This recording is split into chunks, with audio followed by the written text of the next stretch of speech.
중국 출신 방송인으로 이름을 알렸던 장유한이 한국이 중국 문화를 훔쳤다고 주장하며 중국 전통 복장을 하고 한국의 궁을 시찰하겠다고 예고해 논란이 되고 있습니다.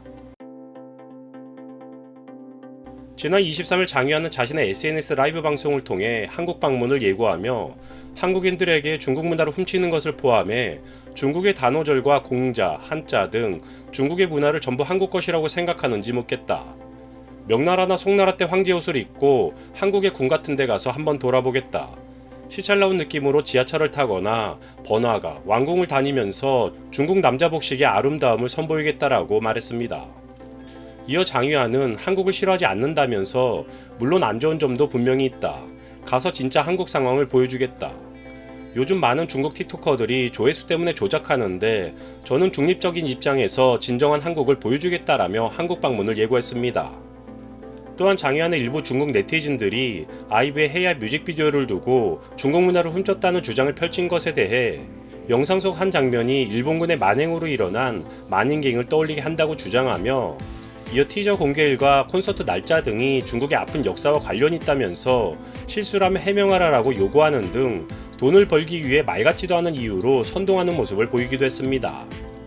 이에 대해 장유한은 한국에서 아무나 붙잡고 확인해서 3, 4대를 올라가면 그 조상 상당수가 중국인이다라는 아메바 수준의 발언을 하며 한국 언론이 보도해도 전혀 상관없다. 고민해보고 해명이 필요하다 싶으면 우리 중국인에게 해명하라. 변명이라도 좋고 진심 어린 참회도 좋으니 들어보고 싶다라며 목소리를 높였습니다. 장유한이 발언에 대한 논란이 확산되자 한국 홍보 전문가로 유명한 서경덕 교수는 이에 대해 중국인들의 열등감 표출이라고 지적했는데요. 중국의 유명 유튜버와 틱토커가 한국 문화를 자국 문화라고 억지 주장하는 사례들이 점차 늘어나고 있는 상황이다라며 중국의 유명 인플루언서 리쯔치와 시인을 사례로 꼽았습니다. 리츠치는 자신의 채널에 김치 담그는 영상을 올리며 중국 음식이라는 해시태그를 달았으며 시인은 한복은 한푸로부터 영향을 받았다라고 주장해 중국인들로부터는 적극적인 지지를 받기도 했고 결국 이들은 이러한 사기 행각을 통해 막대한 수익을 올리기도 했습니다. 이에 대해 서경덕 교수는 이런 일들이 벌어지는 건 한국의 문화가 전 세계인들에게 주목받다 보니 중국인들의 열등감이 날로 심해져 가고 있기 때문이다.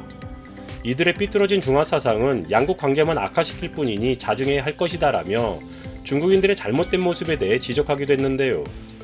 하지만 서경덕 교수 역시 잘못 생각하고 있는 부분은 열등감에 사로잡힌 중국인들의 문화 뺏기는 일부 인플루언서들만이 하는 것이 아니라 국가 차원에서 진행하고 있다는 것입니다. 노란 딱지가 염려돼 더 이상은 말하기 곤란하지만 동북공정으로 대표되는 문화 침탈이나 지금도 여전히 이루어지고 있는 고부가가치 산업의 핵심 기술 탈취 등은 그들이 꾸준히 일상처럼 저지르고 있는 행위들입니다. 한국에서 돈을 벌기 위해 중국어 학원 강사로 근무하던 중 화제의 예능 프로그램 JTBC 비정상회담에 출연하며 얼굴을 알린 장유한은 한동안 국내에 체류하는 다양한 외국인들의 모습에 관심이 높아지던 시기에 이에 편승해 인기를 끌어오다가 점점 심하게 표출되는 그의 중화 사상으로 인해 더 이상 국내 방송에서는 찾아볼 수 없게 되었고 결국 할 일이 없어 중국으로 돌아갔는데요. 살기 좋은 지상의 낙원 중국으로 돌아갔지만 딱히 그곳에서도 할 일이 없었던 것인지 결국 그들에게는 흔하디 흔한 혐한을 컨셉으로 개인 방송을 하게 됐다고 합니다. 아무리 돈만 되면 뭐든지 한다는 중국인이라는 이미지가 있다고는 하지만 자신에게 많은 것을 주었던 한국에 대해 결국 이런 식으로 보답하는 장유한에게 그런 식으로 살면 너의 인생만 썩어갈 것이라는 충고를 전하며 영상 마치겠습니다.